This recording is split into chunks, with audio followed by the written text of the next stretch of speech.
only later on in my life, I realized that femininity is not about your looks. It's not about makeup. It's not about dressing up sexy. That's a small part of it. The major part of it is how you show up in reality. Are you the one that's more in flow? Are you more of the nurturer? Are you more expressing yourself in a very softer way than the male? Because you're the receiver, right?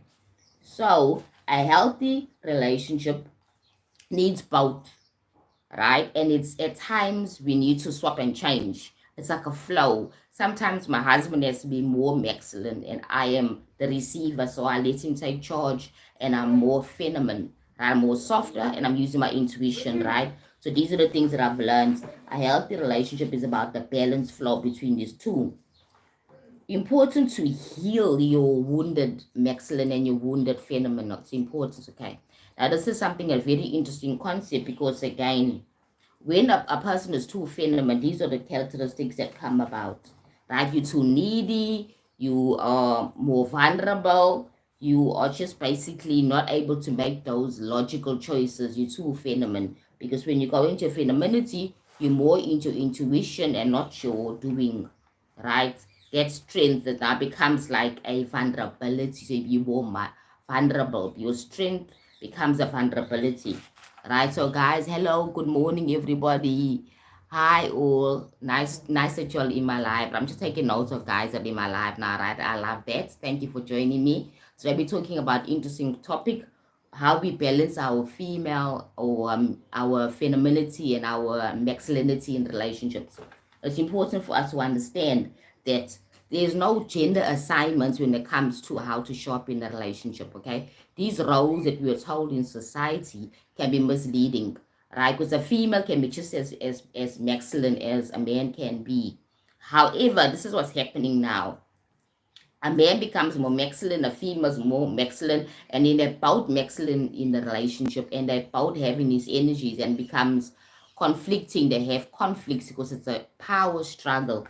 It becomes a power struggle, right? So I've made some notes here to keep my mind at track, okay? Anyway, as I said before, we need to remove the power struggle and get balance. So if you are female, understand that you don't have to be that strong provide a type of archetype, right? You can balance your femininity and nurture it.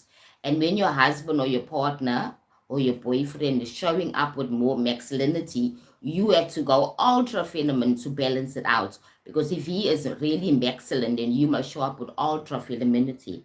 And sometimes it can now like kind of change depending on the situation, right? This is the most complex part of it of all, right? It will need to change depending on the situation. Like, for example, when it comes to money, my husband, for example, likes to be in charge. And then I understand that I've given him that space to take in charge of the finances, right? So I am more feminine in that area. I'm more of the receiver. I'm more soft. I'm using my intuition. When he is now making logical choices, I'm using my intuition. Is this the right thing to do? Does it feel right? That's the step that we're doing now. What we're doing now, does it feel right?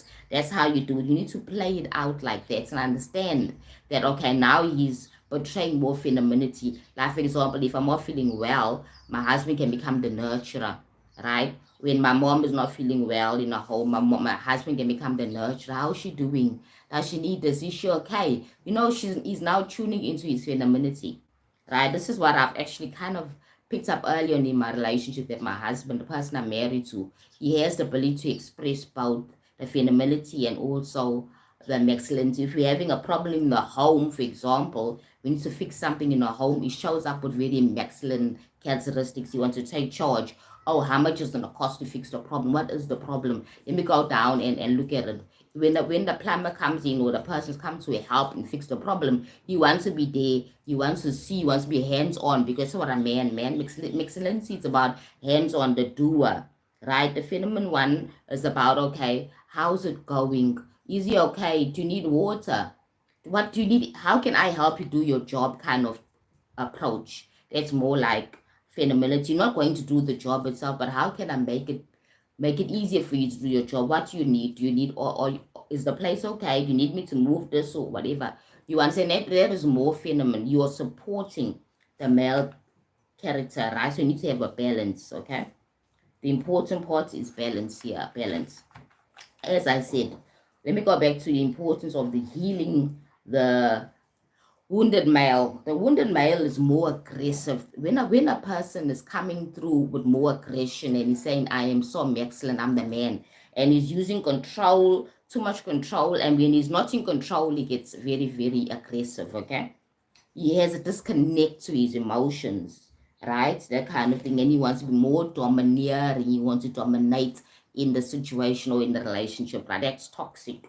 Because now, when a woman is receiving this domination and this inability to be more expressive and more emotional about any problem, she needs to protect herself. And then she puts her guards up and she decides to be more masculine to match his masculinity. You understand, causing problems. Then they have conflicts and fights because now they're not understanding it's about the balance. If he's showing up more masculine, you need to be ultra feminine. You get my point? You need to now back down and understand and try and use your intuition and use empathy as well to understand where it's coming from.